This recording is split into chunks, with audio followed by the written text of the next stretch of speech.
మీ business ఏదైనా మీ ఊర్లో promotion చేయాలంటే అది సుమన్ టీవీతోనే సాధ్యం. ఇప్పుడే సంప్రదించండి. ప్రస్తుతం మనతో పాటు బీజేవైఎం రాష్ట్ర అధ్యక్షులు సునీల్ రెడ్డి మనతో పాటున్నారు.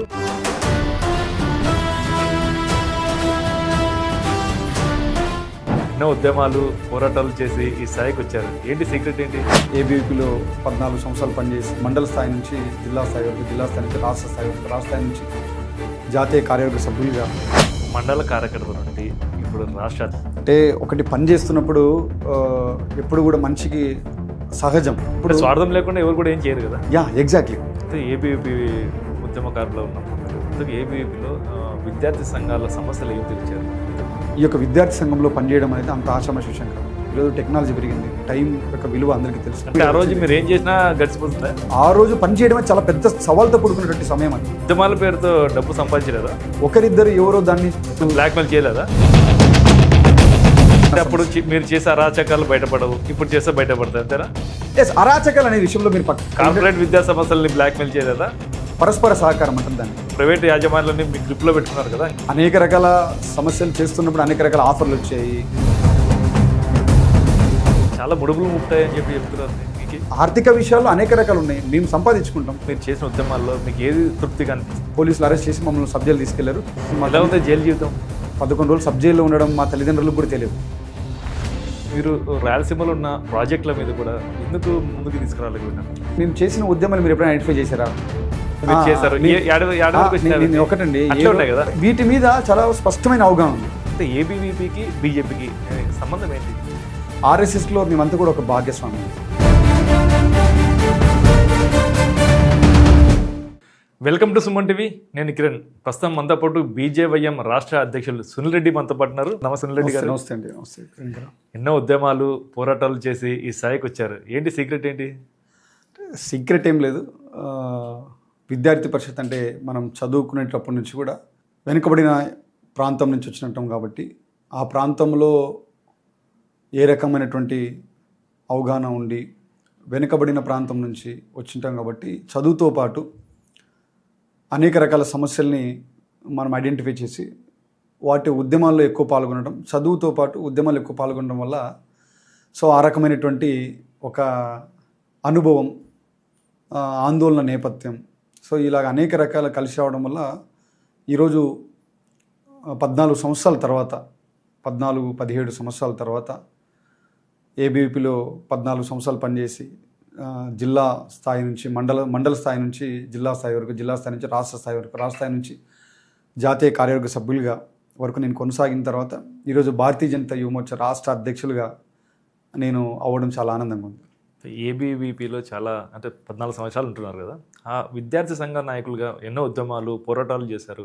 ఆ పోరాటాల్లో మీరు ఎంతవరకు న్యాయం చేశారు? ఎందుకు విద్యార్థి పరిషత్ ఏబీవీపీ అఖిల భారతీయ విద్యార్థి పరిషత్ 2004లో నేను ఆదోని ఆర్ట్స్ కాలేజ్ చదివేటప్పుడు 2004 ఇంటర్మీడియట్ ఆదోని ఆర్ట్స్ కాలేజ్లో చదివేటప్పుడు నాకు ఏబీవీపీ పరిచయం అవ్వడం ఒక అదృష్టంగా భావిస్తాను నేను. సో ఆ రోజు నుంచి 2017 నేను ఏబీవీపీ నుంచి రిలీవ్ అయ్యి బయటకు వచ్చేంత వరకు కూడా అనేక సంవత్సరాలుగా చదువుతో పాటు సమాజానికి ఏదో ఒకటి మనం అందించాలి, సమాజం కోసం పనిచేయాలి, సమాజంలో వెనుకబడిన ప్రాంతాలను ఐడెంటిఫై చేసి విద్యార్థుల యొక్క సమస్యలను ఐడెంటిఫై చేసి ఆ సమస్యల పరిష్కారం కోసం ఉద్యమించాలి, జాతీయ భావాల వైపు నడపాలి. అంటే సమాజంలో ఉన్న విద్యార్థులు, యువకులు కావచ్చు, తన కుటుంబంతో పాటు తన చదువుతో పాటు ఎంతో కొంత సమాజానికి మనం ఏమి ఇవ్వాలి, ఆ సమాజానికి ఏమి ఇవ్వాలనుకునేటప్పుడు రెండిటికి, ఒకటి కుటుంబం, రెండోది చదువు, మూడోది సమాజం. ఈ సమాజంకి చదువు కుటుంబంతో పాటు సమాజంలో ఉన్న సమస్యలను ఐడెంటిఫై చేసి జాతీయ భావాల వైపు ఏదైతే ఉంటుందో జాతీయ భావాల వైపు నడిచేటువంటి విధానం. సో ఆ రకంగా ఏబీవీపీ ఒక జాతీయ భావాలతో ఉన్నటువంటి సంస్థ, ఆర్గనైజేషన్. సో అటువంటి సంస్థలో నేను ఒక కార్యకర్తగా జాయిన్ అవ్వడం 2004లో. ఆ తర్వాత అంచెలంచెలుగా కార్యకర్త నుంచి మండల కన్వీనర్ నుంచి నగర కార్యదర్శి, ఆదోని నగర కార్యదర్శి నుంచి ఆదోని డివిజన్ ఇన్ఛార్జిగా, తర్వాత జిల్లా కన్వీనర్గా, జిల్లా కన్వీనర్గా, కర్నూలు హెడ్ క్వార్టర్ నుంచి జిల్లా కన్వీనర్గా, కమ్మెండ్ నంద్యాల, కర్నూలు 2 జిల్లా, ఆ రోజు కమ్మెండ్ జిల్లా ఉండేది. సో ఆ జిల్లా మొత్తానికి నేను ఆ అఖిల భారతీయ విద్యార్థి పరిషత్ ఏబీవీపీ జిల్లా అధ్యక్షుడిగా పనిచేయడం, ఆ అధ్యక్షుడిగా పనిచేస్తున్నప్పుడు అన్ని ప్రాంతాలను తిరిగేటువంటి అవకాశం నాకు రావడం, ఆ తిరుగుతున్నప్పుడు అన్ని ప్రాంతాల యొక్క సమస్యలు నేను దగ్గర నుండి చూశాను. ఈ జిల్లాలో ప్రతి మండలం తిరిగాను, ప్రతి కాన్స్టెన్సీ తిరిగాను. తిరుగుతున్నప్పుడు 2004 నుంచి 2017 వరకు అన్ని జిల్లాలు ఆంధ్రప్రదేశ్ మొత్తం తిరిగాను. అందులో ముఖ్యంగా కర్నూలు జిల్లాలో ప్రతి కాన్స్టెన్సీ, ప్రతి మండలం నేను తిరుగుతున్నప్పుడు విద్యారంగ సమస్యలపైన, నిరుద్యోగ సమస్యలపైన, ఎస్సీ ఎస్టీ హాస్టల్ మౌలిక సదుపాయాలపైన, విద్యార్థులకు రియంబర్స్మెంట్ రాకపోతే ఉపాధ్యాయుల సమస్యలపైన, లేకపోతే కాంట్రాక్ట్కి సంబంధించినటువంటి లెక్చరర్స్ సమస్యలపైన, అదేవిధంగా అనేక రకాల సమస్యలు. ఈరోజు గవర్నమెంట్ విద్యా వ్యవస్థ బలోపేతం కావడంలో విద్యార్థి పరిషత్ యొక్క పాత్ర ఏ రకంగా ఉంది, దీనితో పాటు ఈ యొక్క మౌలిక వసతులు ఏవైతున్నాయో government degree college, intermediate college మౌలిక వసతులపైన, సో ప్రైవేట్కి సంబంధించిన విద్యా సంస్థల్లో కూడా అనేక సమస్యలు వచ్చాయి. సో అటువంటి సమస్యలను ఐడెంటిఫై చేసి ప్రతి సమస్యను కూడా ఐడెంటిఫై చేసేటువంటి అవకాశం నాకు విద్యార్థి పరిషత్ కల్పించింది. మండల కార్యకర్త నుండి ఇప్పుడు రాష్ట్ర అధ్యక్షులుగా వచ్చినారు. అంటే ఎప్పుడైనా అనుకున్నారా పార్టీల్లో కీలక బాధ్యతలు తీసుకుంటానని చెప్పేసి మీరు, లేకుంటే నా ఫ్యూచర్లో నేను అవుతాను ఇట్లా రాష్ట్ర అధ్యక్షులుగా అవుతానని చెప్పేసి ఏమైనా కోరిక ఏమైనా ఉందా? అంటే ఒకటి పని చేస్తున్నప్పుడు ఎప్పుడు కూడా మనిషికి సహజం, పని చేస్తున్నప్పుడు స్వార్థం లేకుండా ఎవరు కూడా ఏం చేయరు కదా. ఎగ్జాక్ట్లీ. అంటే ఒకటి ఏబీవీపీలో పనిచేస్తున్నప్పుడు స్వార్థాలు ఏముండవు. అంటే ఒక జాతీయ భావాలు ఉన్నటువంటి సంస్థల్లో పనిచేస్తున్నప్పుడు వ్యక్తిగత స్వార్థం కంటే కూడా దేశానికి, సమాజానికి మనం ఎంత ఉపయోగపడతాం, మనం ఏమిస్తాం అనేది చాలా ఇంపార్టెంట్ ఇక్కడ. సో అందుకనే ఇప్పుడు నేననే కాదు, ఇప్పుడు గతంలో పనిచేసిన వాళ్ళు, ఇప్పుడు పనిచేస్తున్న వాళ్ళు, ముఖ్యంగా జాతీయ సంస్థల్లో పనిచేస్తున్నటువంటి, అది ఏబీపీ కావచ్చు, విశ్వ హిందూ పరిషత్ కావచ్చు, ఆర్ఎస్ఎస్ కావచ్చు, బీజేపీ కావచ్చు, లేకపోతే బజరంగ్ దళ్ కావచ్చు, అనేక రకాల సంస్థలు, ఆపస్, ఇలా అనేక రకాల సంస్థలు పనిచేస్తున్నప్పుడు ఆ సంస్థలో పనిచేస్తున్న కార్యకర్తలు ఎవరు కూడా స్వార్థం కోసం పనిచేయరు. కేవలం సమాజానికి మనం ఏమిస్తున్నాం, దేశం కోసం ఏమిస్తున్నాం అనేటువంటి ఒక భావాలతో ఉన్నటువంటి వాళ్ళు మాత్రమే ఈ సంస్థలో పనిచేస్తారు. కాకపోతే పని చేస్తున్నప్పుడు ఎక్కడో దగ్గర ఒక మంచి స్థాయిలో, ఒక మంచి స్థానంలో ఉండాలి, ఒక మంచి బాధ్యతలో ఉండాలి అనేటువంటి మనిషికి ప్రతి ఉంటుంది. ఎందుకంటే ఇంకా ఒక స్థానం, ఒక బాధ్యత అనేది వస్తే లిమిటేషన్ దాటిపోయి ఎక్కువ శాతం ఇంకా ఎక్కువ మందికి మనం ఉపయోగపడతాం. అయితే ఏబీవీపీ ఉద్యమకారులో ఉన్నప్పుడు మీరు ఇంతకు ఏబీవీపీలో విద్యార్థి సంఘాల సమస్యలు ఏం తీర్చారు ఇంతకు? అంటే దీంట్లో కూడా చాలా మటుకు విద్యార్థి నేతలు కానీ ఎవరైతే లీడర్స్ ఉన్నా కానీ వాళ్ళ స్వార్థం కోసం చాలా మటుకు పనిచేస్తుంటారు. అంటే ఒక ధర్నా కానీ స్టూడెంట్స్ వాడుకోవడము, చాలామంది వెనకలు వేసుకొని ధర్నాకి పిలుచుకోవడము అవన్నీ జరుగుతాయి. అవన్నీ మీ స్వార్థం కోసం కాదా? దీంట్లో నేను ఈ విషయంలో నేను ఏకీభవించినట్టు, ఎందుకంటే బయట నుంచి చూసేటువంటి విధానం చాలా దృష్టికోణం చాలా చాలా ప్రత్యేకంగా ఉంటుంది. సో బయట నుంచి చూసే వాళ్ళకి ఒక విద్యార్థి సంఘాలంటే కేవలం వీళ్ళు ఏదో నలుగురిని చేసుకొని వచ్చి ధర్నా చేస్తారు, లేకపోతే వాళ్ళ లీడర్షిప్ పెంచుకోవడం చేస్తారండి. సమాజంలో ఈరోజు ఈ సొసైటీలో సోషల్ మీడియా వచ్చిన తర్వాత డబ్బుకు విలువ పడిపోయిన రోజుల్లో ఈ యొక్క విద్యార్థి సంఘంలో పనిచేయడం అనేది అంత ఆషామాషి విషయం కాదు. ఈరోజు టెక్నాలజీ పెరిగింది, టైం యొక్క విలువ అందరికీ తెలుసు. అంటే అప్పుడు మీరు చేసేటప్పుడు సోషల్ మీడియా తక్కువ ఉంది కదా? నేను 100% చెప్తాను. నేను అందుకే ఈరోజు పనిచేసే కార్యకర్తలు, గతంలో పనిచేసే కార్యకర్తలకి చాలా వ్యత్యాసం ఉంటుంది. మేము పనిచేసే రోజుల్లో, మాకంటే ముందు పనిచేసిన రోజుల్లో సోషల్ మీడియా లేదు, కేవలం పేపర్ మాత్రమే ఉంది. అలా సోషల్ మీడియా లేదు, టీవీలు లేవు, ఏవి లేవు. అందుకే ఎప్పటికైనా గతంలో పనిచేసిన కార్యకర్తలు మాకు ఎందుకు ఆదర్శం అని చెప్తానంటే, మౌలిక వసతులు లేని రోజుల్లో, రోడ్లు లేని రోజుల్లో, బస్సు సౌకర్యం లేని రోజుల్లో, సెల్ ఫోన్ లేని రోజుల్లో, ఆ రోజు పార్టీ కోసం జాతీయ భావాల వైపు నడిచినటువంటి కార్యకర్తలు మాకు ఆదర్శం. ఎందుకు చెప్తానంటే, ఈరోజు ఒక సమాచారం ఇవ్వాలంటే వెంటనే మనకు 2 నిమిషాల్లో ఫోన్ చేసి వెంటనే సమాచారం ఇచ్చేటువంటి రోజుల్లోకి వచ్చాం మనం.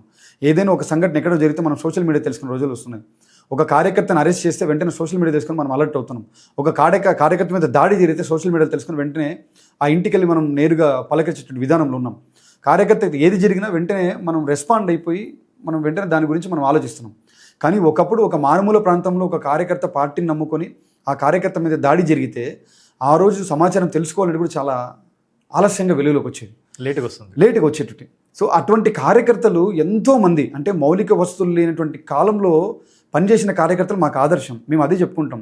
ఈ రోజు పనిచేయడం పెద్ద సమస్య కాదండి. ఈ రోజు సౌకర్యాలు వచ్చాయి, సెల్ ఫోన్ వచ్చింది, సోషల్ మీడియా. ఆ రోజు మీరు ఏం చేసినా గడిచిపోతుందా? ఆ రోజు ఏం చేసినా గడిచిపోయేది కాదు. ఆ రోజు పనిచేయడమే చాలా పెద్ద సవాల్తో కూడుకున్నటువంటి సమయం అది. ఆ రోజు ఏమి చేసినా, ఏ కార్యక్రమం చేసినా, ఏ ఆందోళన కార్యక్రమం చేసినా కూడా పెద్ద సవాల్తో కూడుకున్న కార్యక్రమాలు అవన్నీ కూడా. ఆ రోజు ఏ రోజు కూడా మనిషి యొక్క, అంటే మేము కార్యక్రమం చేసాం, మేము హైలైట్ అవ్వాలి, మేము కార్యక్రమం చేసాం, మాకేదో క్రెడిట్ రావాలనే ఆలోచన లేదు. కేవలం దాంట్లో సంఘాలు చాలా ఉన్నాయి. మా విద్యార్థి సంఘమే మేమే ముందు ఉండాలా, ఆ విద్యార్థి సంఘంతో పాటు పోటీ పడుతుంటారు అప్పుడు. ఆ రోజుల్లో మేము అదే పోటీతత్వం ఆ రోజు ఉండేది. ఈరోజు పోటీతత్వం పడిపోయింది. ఎందుకంటే బికాజ్ దానికి పోటీతత్వం పడిపోయింది. ఈరోజు లీడర్స్ ఎక్కడ కూడా స్టూడెంట్ ఆర్గనైజేషన్ నుంచి బయటకు వచ్చేటువంటి ప్రభావం తగ్గిపోయింది. సో స్టూడెంట్ ఆర్గనైజేషన్లో పనిచేసేటువంటి వ్యవస్థ బయట కాలేజీల్లో ఉన్నటువంటి తగ్గిపోయింది. ఎందుకు తగ్గిపోయిందంటే కార్పొరేట్ సెక్టర్ సమాజంలోకి రావడం, ఉదయం 8 గంటల నుంచి రాత్రి 7-8 వరకు కాలేజీలు నడవడం. సో దీని కారణంగా ఏంటంటే ఓన్లీ చదివే విద్యార్థి చదువు కుటుంబం మహా అంటే ఒక cell phone, technology, social media, ఈ మూడింటికే పరిమితం అవుతున్నాడు. కాబట్టి స్టూడెంట్ ఆర్గనైజేషన్లో పనిచేసేటువంటి వాళ్ళని ఎప్పుడు కూడా ఎవరు తక్కువ అంచనా వేయద్దు, తక్కువ చూపుతో చూడద్దు. ఇది దట్స్ మై రిక్వెస్ట్. ఎందుకు చెప్తున్నానంటే అనేక రకాల సమస్యలతో ఉన్నారు వాళ్ళు.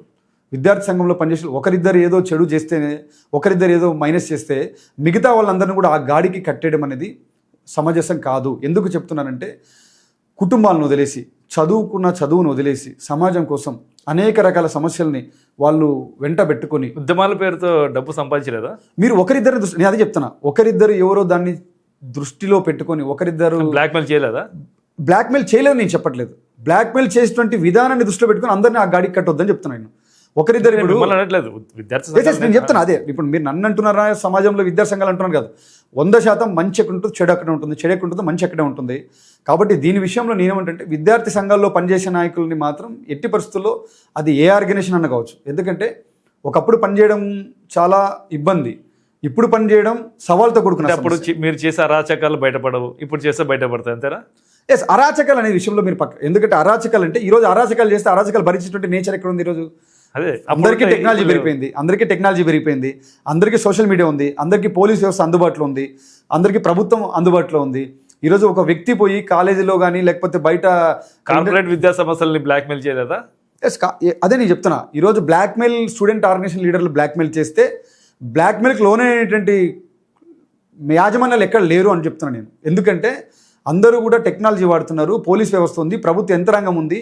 ఈరోజు ప్రతి ఒక్కరికి కూడా ఒక వ్యక్తి బ్లాక్మెయిల్ చేస్తే దాన్ని ఏ రకంగా ఎదుర్కోవాలి. గత కొన్నేళ్ళ నుండి ప్రైవేట్ యాజమాన్యాలని మీ గ్రిప్ లో పెట్టుకున్నారు కదా, ఇప్పుడు ఏం మాట్లాడతారు వాళ్ళు? ఎవరు మాట్లాడలేరు. నో ఎవరు ఇక్కడ గ్రిప్లో ఏం పెట్టుకోలేదు. చాలా క్లియర్గా ఏంటంటే పరస్పర సహకారం అంటారు దాన్ని. ఒకటి ఆ విద్యా సంస్థల్లో ఏదైనా విద్యార్థులకు ఎదుర్కొంటున్న సమస్యలు కావచ్చు, విద్యార్థులకు ఏదైనా ఇబ్బంది, ఎన్నో ఆత్మహత్యలు జరిగాయి విద్యార్థులు ప్రైవేట్ కాలేజీలో, అవన్నీ మీరు ఉద్యమాలు చేశారు. వాటి గురించి కొన్ని సంవత్సరాలకు మేము మాట్లాడుతున్నాం. ప్రొఫెసర్ నీరజారెడ్డి యొక్క సిఫారసులు మీరు బయట పెట్టండి. నీరజారెడ్డి యొక్క సిఫారసులు బయట పెడితే నీరజారెడ్డి గతంలో కార్పొరేట్ కళాశాలకు అగెనెస్ట్గా ఏం రాసిందో ఆ జీవోల్ని ఇంప్లిమెంట్ చేయండి అని అనేక రకాలుగా మేము గతంలో విద్యార్థి సంఘ నాయకులుగా పనిచేస్తున్నప్పుడు ఆ విషయాలను బయట పెట్టాం. మేము మీ ప్రభుత్వం వెంటనే ఈ యొక్క జీవోని అమలు చేయాలని చెప్పాం. అది చేయకపోవడం అది మన చేతులు లేదు. మరి అంతవరకు ఎందుకు ఉద్యమం చేయలేదు? చేస్తూనే ఉన్నారు. నేను అదే ఇంప్లిమెంట్ చేసేంత వరకు మీరు ఎందుకు ఒకటండి చేస్తున్నాడు కదా. విద్యార్థి సంఘాల లీడర్లకు, విద్యార్థి సంఘాలకు కావచ్చు, మాలాంటి యువజన సంఘాలకు కావచ్చు, ఒక సమస్య కాదు కదా. ఒక సమస్యను పట్టుకున్న తర్వాత అనేక రకాలుగా ఆ సమస్య పరిష్కారమై మేము కృషి చేస్తాం. కానీ ఫైనల్గా ఎన్ని సంవత్సరాలు ఉద్యమాలు చేసినా, ఎన్ని సంవత్సరాలు మేము ఉద్యమం చేసినా దాన్ని ప్రభుత్వం గుర్తించేంత వరకు మేము చేస్తాం. ఎవరు చేయాలి దాన్ని?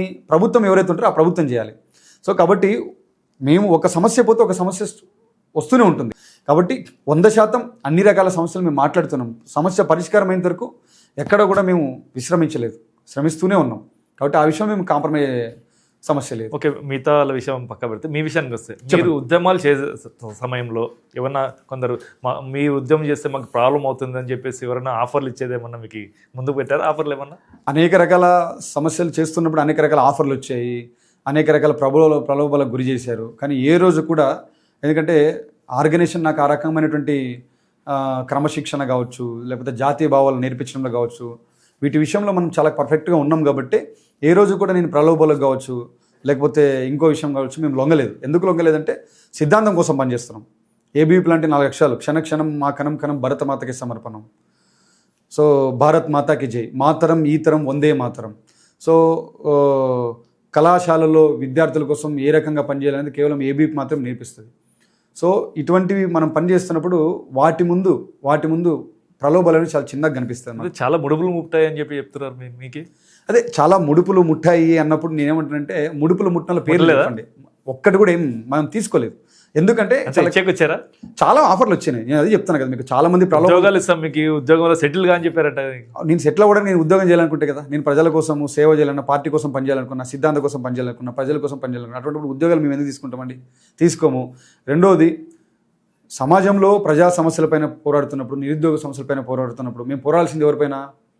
ఎవరైతే ప్రజలకు అగెనెస్ట్గా ఉంటారో, ఎవరైతే ప్రజలపైన ప్రజలకు అగెనెస్ట్గా జీవోలు పాస్ చేస్తారో, లేకపోతే కార్పొరేట్ సెక్టార్కి వ్యతిరేకంగా, సో ఎవరైతే ఇండస్ట్రీస్కి వ్యతిరేకంగా, అంటే ఆ ఇండస్ట్రీలో ఒక ఇండస్ట్రీ ఉంటుంది, ఒక కాలేజ్ ఉంటుంది, లేకపోతే ఒక హోటల్ ఉంటుంది, లేకపోతే ఒక హాస్పిటల్ ఉంటుంది, అక్కడ ఏదైనా ప్రజలకు ఇబ్బందులు గురి చేస్తున్నప్పుడు, నిరుద్యోగులకు ఇబ్బందులు గురి చేస్తున్నప్పుడు, కోచింగ్ సెంటర్లు కావచ్చు, వాళ్ళకి అగెనెస్ట్గా మేము పనిచేస్తాం. అట్లా పనిచేస్తున్న క్రమంలో రాబోయే కాలంలో భవిష్యత్తులో మమ్మల్ని చాలా ప్రలోభాలకు గురి చేస్తారు. సో ప్రలోభాలకు గురవుతే నేను నాయకుడు ఎలా అవుతాను? ప్రలోభాలకు గురవుతే నాయకుడు డబ్బులు కావాలి కదా. ఆర్థిక విషయాల్లో అనేక రకాలు ఉన్నాయి. మేము సంపాదించుకుంటాం. పార్టీ మాకు అదే చెప్తుంది. ఏమంటారు? పార్టీ ఒకటే చెప్తుంది, మీరు పని చేయాలి, పార్టీ కోసం టైం ఇవ్వాలి, అట్ ద సేమ్ టైం కుటుంబాన్ని చూసుకోవాలి, అట్ ద సేమ్ టైం మీ యొక్క ఆర్థిక విషయాల్లో మీరు దృష్టి పెట్టాలి.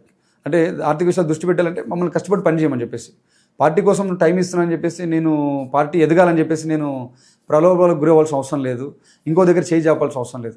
కార్యక్రమం వచ్చినప్పుడు 10 మందితో రూపాయి తీసుకొని కార్యక్రమం చేసే అలవాటు మాకు సిద్ధాంతం పార్టీ నేర్పించింది. అవసరమైతే ఒక కార్యక్రమం ఉన్నప్పుడు 10 మంది దగ్గరికి వెళ్ళి ఆర్థిక సాయం తీసుకొని మేము కార్యక్రమం చేస్తాం, కానీ ఇంకొకరిని ప్రలోభం చేసి, ఇంకొకరిని నష్టం చేసి, ఇంకొకరిని బ్లాక్మెయిల్ చేసి కార్యక్రమాలు చేసేటువంటి అవకాశం మాకు సిద్ధాంతం కానీ పార్టీ కానీ నేర్పించాలి. కాబట్టి ఆ విషయంలో మేము చాలా స్పష్టంగా ఉన్నాం. ఎవరికి ప్రలోభాలకు లొంగేటువంటి అవకాశాన్ని ఇంకొకరికి ఇవ్వం.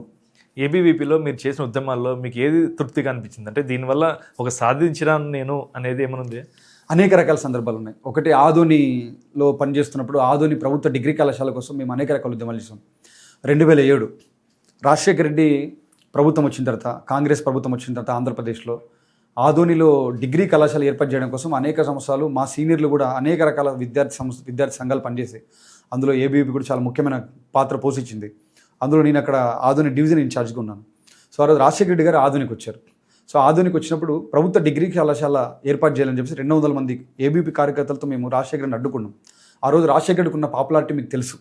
రాజశేఖర్ అంటే కొన్ని వందల వేల మంది అభిమానంతో ఉన్నారు, లక్షల మంది అభిమానంతో. అంటే ఆయన కోసం ఏమైనా చేసినటువంటి కార్యకర్తలు కాంగ్రెస్ పార్టీకి ఆ రోజు ఉంది. కానీ దాన్ని మేము ఏమాత్రం ఆలోచించకుండా ఆదోనిలో ప్రభుత్వ డిగ్రీ కళాశాల ఏర్పాటు చేయాలని రాజశేఖర రెడ్డి గారు ఆదోనికి వస్తే, రాజశేఖర రెడ్డి గారిని అడ్డుకున్న ఏకైక విద్యార్థి సంఘం ఏబీవీపీ.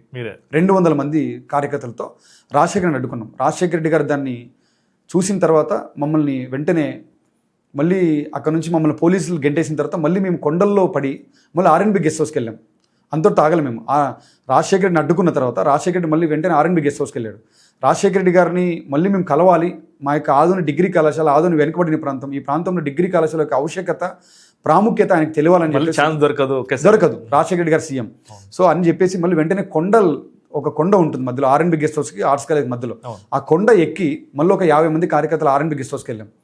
అక్కడ మేము పోలీసులు అరెస్ట్ చేసి మమ్మల్ని సబ్జెక్లు తీసుకెళ్లారు.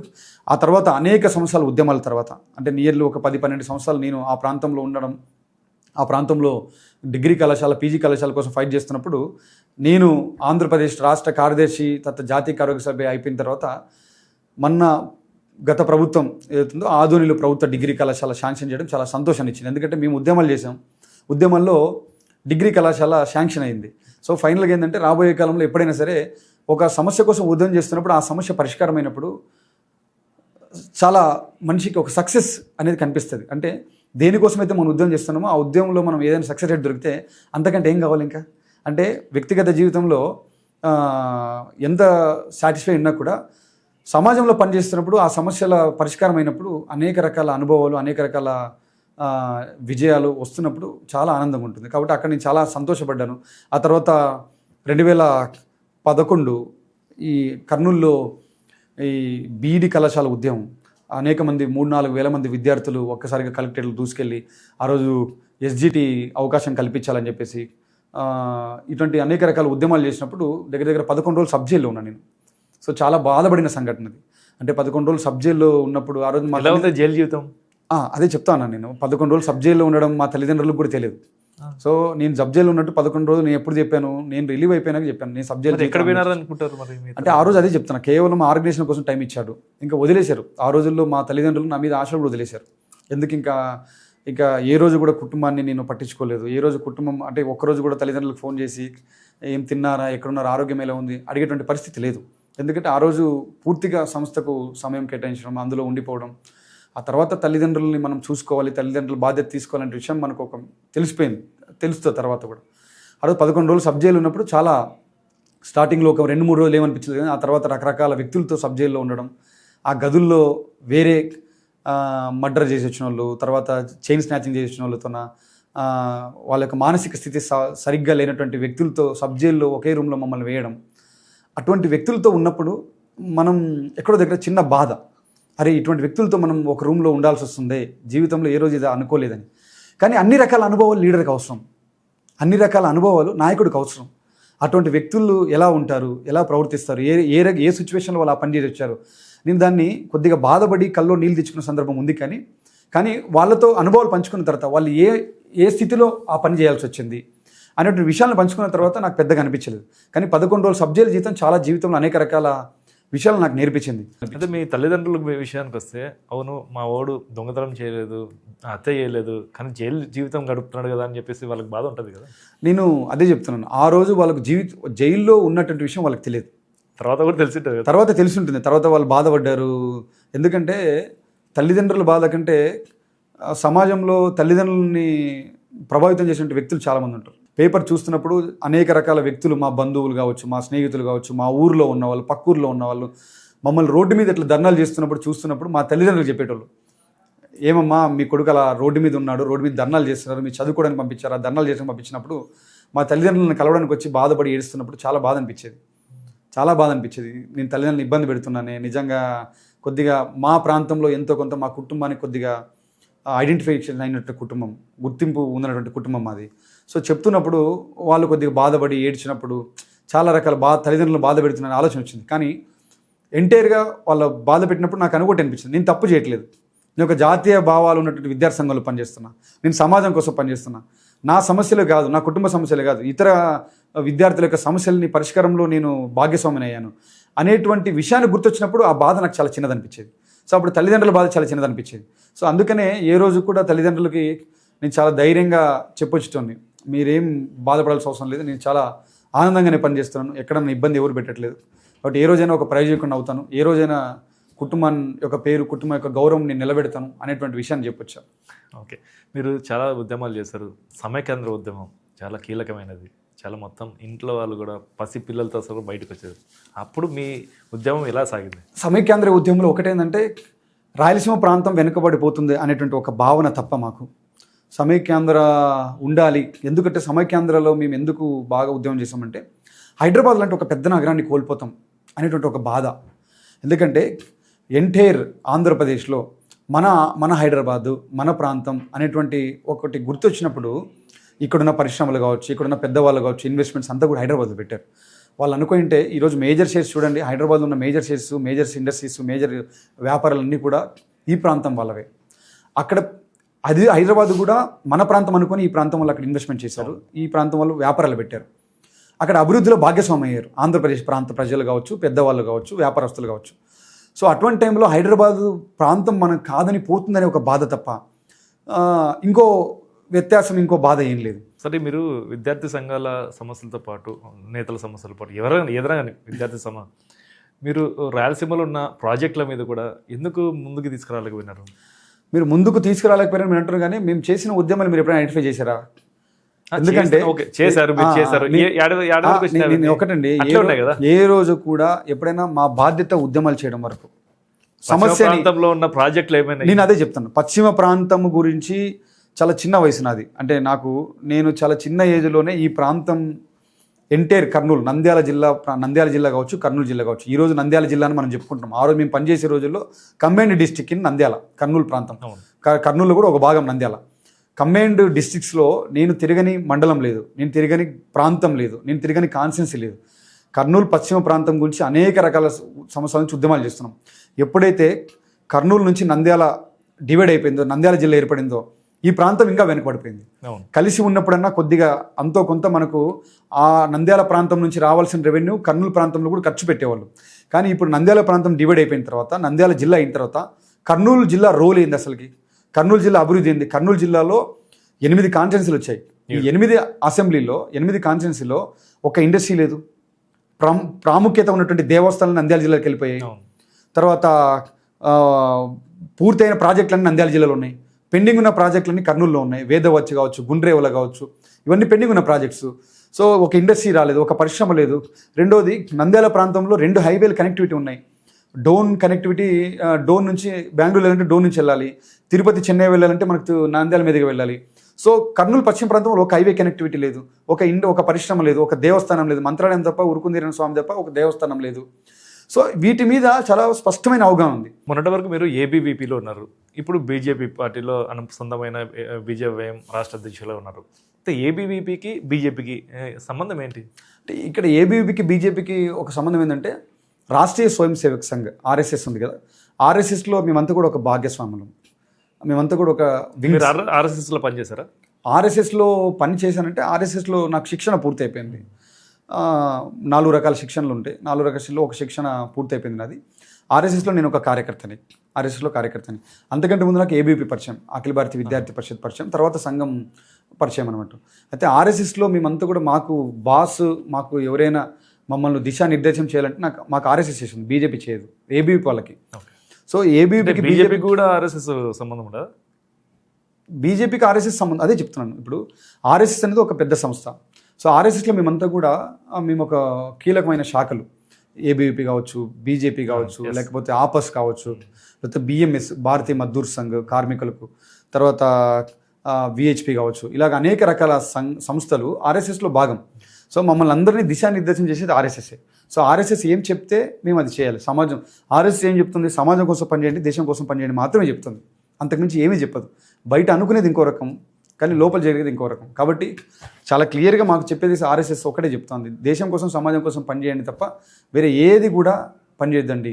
దేశ నిర్మాణమే మొట్టమొదటి ప్రాధాన్యత, వ్యక్తి ప్రాముఖ్యత తర్వాత దేశ నిర్మాణం మొట్టమొదటి ప్రాముఖ్యత, దేశాన్ని నిర్మించుకోవాలి అనేటువంటి విషయాల్లో మేము పనిచేస్తున్నాం. కాబట్టి మాకు ఆర్ఎస్ఎస్ గురువు అని చెప్పుకుంటాం మమ్మల్ని. బీజేపీకి ఏబీవీపీకి సంబంధం ఏంటంటే, ఏబీవీపీలో పనిచేస్తున్నటువంటి అనేక మంది నాయకులు రాజకీయాల్లోకి రావాలనుకుంటే ఫస్ట్ చాయిస్ మేము బీజేపీని చూస్ చేసుకుంటాం. అనేక మంది నాయకులు కూడా ఏబీపీలో పనిచేసిన వాళ్ళు ఇతర పార్టీలు లేరంటే ఉన్నారు. గతంలో టీజీ వెంకటేష్ గారు మంత్రులుగా చేశారు, ఇక్కడ కాంగ్రెస్లో ఉన్నారు, తర్వాత తెలుగుదేశం పార్టీలో ఉన్నారు. సో ఆ తర్వాత ఈరోజు బీజేపీలో ఉన్నారు, రాజ్యసభ సభ్యులు మా పెద్దలు గౌరవనీయులు టీజీ వెంకటేష్ గారు. ఆ తర్వాత మీకు రఘువీరారెడ్డి గారు ఉన్నారు అనంతపురంలో. రఘువీరారెడ్డి గారు అంతకుముందు ఏబీపీలో పనిచేశారు, బీజేపీలో పనిచేశారు. ఆ తర్వాత ఈరోజు తెలంగాణ ముఖ్యమంత్రి సీఎం రేవంత్ రెడ్డి గారు, కాంగ్రెస్ ముఖ్యమంత్రి, ఆయన ఏబీపీలో పనిచేశారు. కోటమిరెడ్డి శ్రీధర్ గారు, ఆయన ఏబీపీలో పనిచేశారు. ఇదేదో తెలుగుదేశం పార్టీలో ఉన్నారు, గతంలో వైసీపీలో ఎమ్మెల్యే అయ్యారు. సో ఏబీవీపీ నాయకత్వ లక్షణాలని అందించి, నాయకత్వ లక్షణాలు నేర్పించి సమాజంలో వదిలేస్తుంది. సమాజంలో ఎలా పనిచేయాలి, ఎలా ఉండాలి, సమాజానికి మనం ఏమందించాలి, సమాజంలో వ్యక్తి నిర్మాణం ఎలా చేయాలి అనేటువంటి భావాలను ఏబీవీపీ నేర్పిస్తుంది. ఆ నేర్చుకున్నటువంటి విషయాల్ని మేము బయటికి వెళ్ళిన తర్వాత మేము ఎలా ఉండాలి, ఎలా మెదగాలి, సమాజంకి ఏమి ఇవ్వాలి అనేటువంటి విషయాల్ని మేము బయట మేము దాన్ని వ్యక్తపరుస్తాం. ఆ రకంగా మాకు ఏబీవీపీ ఇస్తుంది.